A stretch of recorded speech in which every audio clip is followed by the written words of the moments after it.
What happens when a war machine weighing more than 10,000 tons, once equipped with some of the most powerful destructive technologies ever created, reaches the end of its service life? You cannot simply send it to a scrapyard. You cannot cut it into scrap metal like an ordinary ship. Even after it has been taken out of service, some of the most dangerous legacies of the nuclear age still remain deep inside that massive steel structure. To dismantle a vessel like this, engineers must spend months preparing, deploy specialized technologies, and work under safety procedures so strict they are almost extreme. In some stages of the process, temperatures can exceed 8,300 degrees Celsius to cut through military-grade steel nearly 10 centimeters thick, because even a single mistake can leave consequences that last for generations.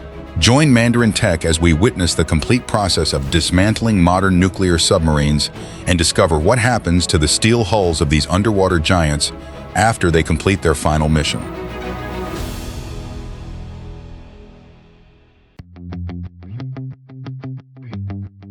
Unlike conventional diesel-electric submarines, nuclear submarines can operate continuously beneath the ocean for months without needing to refuel. Ballistic missile submarines such as the U.S. Ohio class can carry up to 24 Trident II D5 missiles, each with a range of more than 12,000 kilometers, giving a single submarine the ability to strike multiple targets across continents. Since the launch of the first nuclear submarine, USS Nautilus, in 1954 under the leadership of Admiral Hyman G. Rickover, often known as the father of the nuclear navy, the United States has built nearly 200 nuclear submarines across various classes. But as the Cold War came to an end and older generations of submarines were gradually retired, an entirely new challenge emerged. How do you dispose of these massive war machines, once powered by nuclear reactors, when they still contain countless hazardous materials inside? The dismantling process usually begins at specialized naval facilities such as Puget Sound Naval Shipyard in Washington State, one of the few locations in the world authorized to handle retired nuclear submarines. Here, these massive war machines, some measuring nearly 170 meters in length and weighing tens of thousands of tons, are towed into enormous dry docks located along the shoreline. These are giant concrete structures that can be flooded or drained on demand to support the entire vessel. Once the submarine is positioned inside the dock, the massive steel gate at the entrance is sealed shut. High-capacity pumping systems then begin removing tens of thousands of cubic meters of water. Over the course of many hours, the water level gradually drops meter by meter until the entire submarine is exposed, resting on a series of heavy steel support blocks at the bottom of the dock. From that moment on, the surrounding area is placed under strict control. Teams of nuclear engineers continuously monitor radiation levels, conduct safety inspections, and establish restricted access zones. Because even after being out of service for many years, the submarine still contains highly hazardous radioactive materials deep within its structure. The most dangerous materials on board are the spent uranium fuel assemblies, the very source of energy that once allowed the submarine to operate continuously beneath the ocean for decades. A typical reactor contains between 100 and 120 fuel assemblies. Each assembly is made up of thin zirconium alloy tubes filled with uranium dioxide pellets, the fuel that powered the submarine throughout its operational life. Even though the reactor may have been shut down for years, these fuel assemblies continue to emit extremely high levels of radiation. Each assembly is approximately 4 meters long and weighs nearly 300 kilograms. More alarming, at a distance of just 1 meter, a single assembly can produce radiation levels of up to 500 roentgens per hour, enough to be fatal if a person is exposed directly for a short period of time. For that reason, the entire fuel removal process must be carried out with extreme care and precision. Engineers do not approach the reactor directly. Instead, they use remote-controlled systems and specialized lifting equipment to remove each fuel assembly from the reactor core one at a time. Once removed, each fuel assembly is placed inside a lead container with walls approximately 25 centimeters thick. The container itself weighs about 8 tons. Lead is used because it is one of the few materials capable of absorbing most of the gamma radiation emitted by spent nuclear fuel. Heavy-duty cranes then load the containers onto specially designed transport vehicles equipped with dedicated cooling and protection systems before they are moved to temporary storage facilities. The fuel removal stage alone typically takes 3 to 4 months to complete before the submarine can be considered safe enough for the next phase of dismantling. However, removing all of the uranium fuel from the reactor does not mean the nuclear danger has disappeared. What makes the next stage especially dangerous is that nuclear fuel is not the only source of radiation. During decades of operation, neutrons from the reactor continuously bombarded the steel surrounding the reactor vessel, causing many iron atoms to be transformed into radioactive isotopes. As a result, even the steel enclosing the reactor has effectively become radioactive waste. For that reason, engineers do not attempt to dismantle the reactor piece by piece. Doing so would be extremely dangerous and could release radioactive contamination into the environment. Instead, they choose to remove the entire reactor compartment as a single massive steel structure and seal it intact. This operation is carried out using high-powered oxyacetylene cutting torches. The mixture of oxygen and acetylene produces a flame with a temperature of about 200 degrees Celsius, hot enough to cut through 8-centimeter thick steel in roughly 10 minutes. Engineers make precise cuts at the front and rear of the reactor compartment. Streams of molten sparks fly in every direction as the submarine's thick steel hull is gradually separated from the rest of the vessel. After many days of continuous work, the entire reactor compartment is finally isolated as a giant cylindrical structure measuring approximately 10 meters long, nearly 9 meters in diameter, and weighing around 100 tons. All openings are then covered with steel plates and completely welded shut to eliminate any risk of radioactive leakage. Once the sealing process is complete, a heavy lift crane with a lifting capacity of up to 200 tons slowly raises the entire reactor compartment onto a specialized barge. From there, it is transported to a long-term nuclear waste disposal site, where the massive steel structure may remain for roughly 300 years before its radiation levels decline to a safe level. Even after the reactor compartment has been removed, the rest of the submarine is far from safe. For decades, radioactive coolant continuously circulated through thousands of meters of piping, heat exchangers, and steam systems inside the vessel. As a result, radioactive isotopes gradually accumulated on metal surfaces, forming contaminated deposits that are difficult to remove. In many cases, even the thin oxide layer lining the inside of a pipe contains enough radioactive material to continue emitting radiation for years. Teams of technicians wearing fully sealed protective suits begin inspecting every section of the submarine using highly sensitive radiation detection instruments to locate any remaining hot spots inside the hull.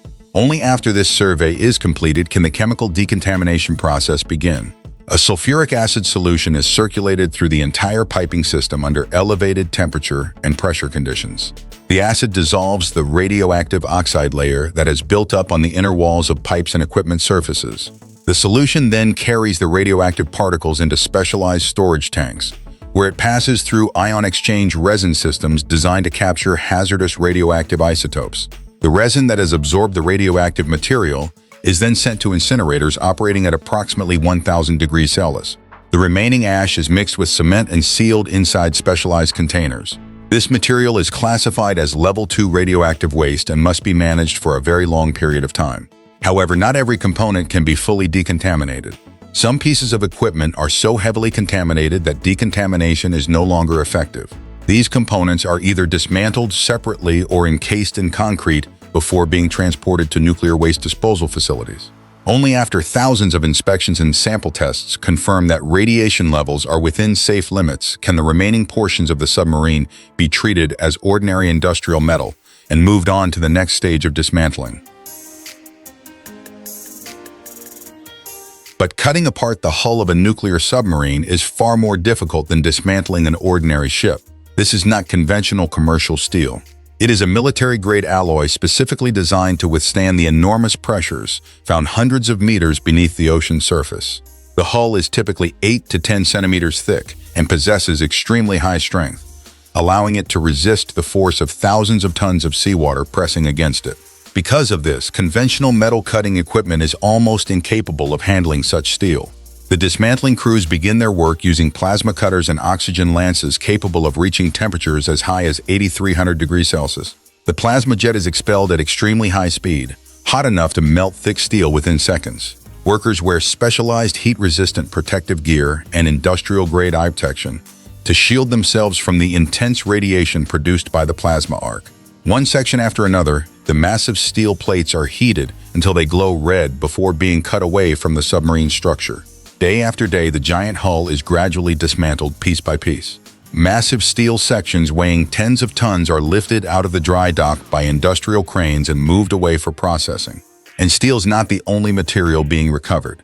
After decades of service, the submarine has effectively become a giant repository of valuable industrial materials, filled with expensive alloys and highly sophisticated engineering systems. From the electrical networks running throughout the vessel to the specialized sound-absorbing materials designed to reduce sonar detection, almost everything inside is removed and processed separately. Many of these materials were originally manufactured using advanced military technologies and engineered to withstand heat, corrosion, and decades of operation in one of the harshest environments on Earth. Each component is carefully separated and prepared for recycling. Once the entire submarine has been cut into large sections, thousands of tons of material must be sorted in extraordinary detail. Every piece of metal undergoes one final radiation inspection. Engineers use specialized radiation detection systems to scan the entire surface of each component.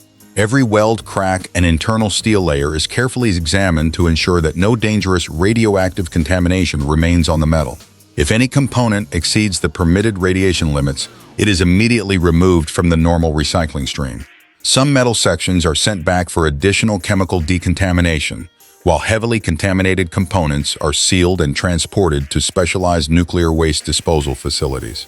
Only after passing every stage of the safety inspection process can the metal move on to chemical classification. High-strength steels containing nickel, chromium, and molybdenum are separated because these alloys are extremely valuable in the metallurgical industry. Originally used to build hulls capable of withstanding enormous pressures deep beneath the ocean, they retain significant value for reuse. Components made from titanium, including parts of the submarine's hydrodynamic outer structures, are also processed separately. Titanium is lighter than steel, yet exceptionally strong, and its different melting characteristics make it a highly valuable material for the aerospace and heavy industrial sectors. Meanwhile, kilometers of copper wiring running throughout the submarine are removed and sent to non-ferrous metal recycling facilities.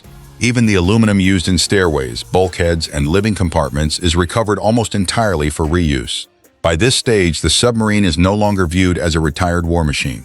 Instead, it has become a vast source of valuable industrial materials, with nearly every recoverable component carefully sorted and prepared for a new purpose. Day after day, massive submarine sections are cut away from the main hull and lifted out of the dry dock by industrial cranes.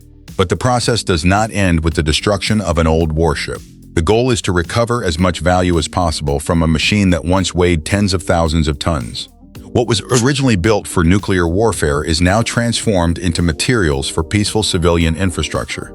The steel used in nuclear submarines is far different from ordinary industrial steel. It was specifically engineered to withstand the immense pressures found hundreds of meters beneath the ocean surface, where thousands of tons of seawater constantly press against the hull. As a result, this steel offers exceptional tensile strength, crack resistance, and corrosion resistance far beyond those of conventional construction-grade steel. Once dismantled and certified free of radioactive contamination, the massive steel sections are transported to metallurgical plants. There they are fed into giant electric arc furnaces and melted at temperatures reaching thousands of degrees Celsius.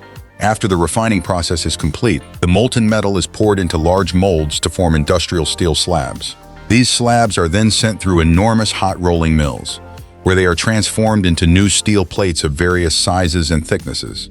From there, the recycled steel is delivered to manufacturing facilities, where it can be used to produce bridge girders, structural components, and a wide range of transportation and infrastructure systems.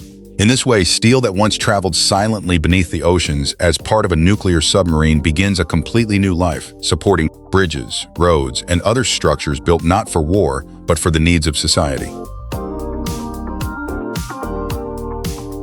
Not only is the outer steel hull valuable, inside a nuclear submarine are also hundreds of kilometers of electrical wiring and complex electronic systems containing large amounts of extremely high-purity copper. This copper was designed to operate reliably for many years in environments with intense vibration, high humidity, and extreme temperatures deep beneath the ocean. After being removed from the submarine, all electrical wiring is sent to a dedicated processing facility. The outer insulation is stripped away using heat treatment or industrial shredding equipment to recover the metal core inside. The copper is then melted in specialized furnaces to remove impurities before undergoing electrolytic refining to achieve an almost pure level of purity. Once the refining process is complete, the molten copper is cast into large bars and then drawn into new wires with extremely small diameters. These wires are subsequently used in residential power grids, industrial electrical systems, manufacturing plants, and modern energy infrastructure. In addition to copper, many other engineering materials inside the submarine are also recovered.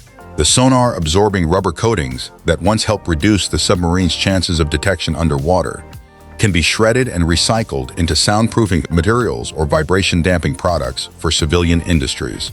Various heat-resistant and corrosion-resistant specialty alloys are also recovered and reused in the aerospace, shipbuilding, and heavy industrial manufacturing sectors.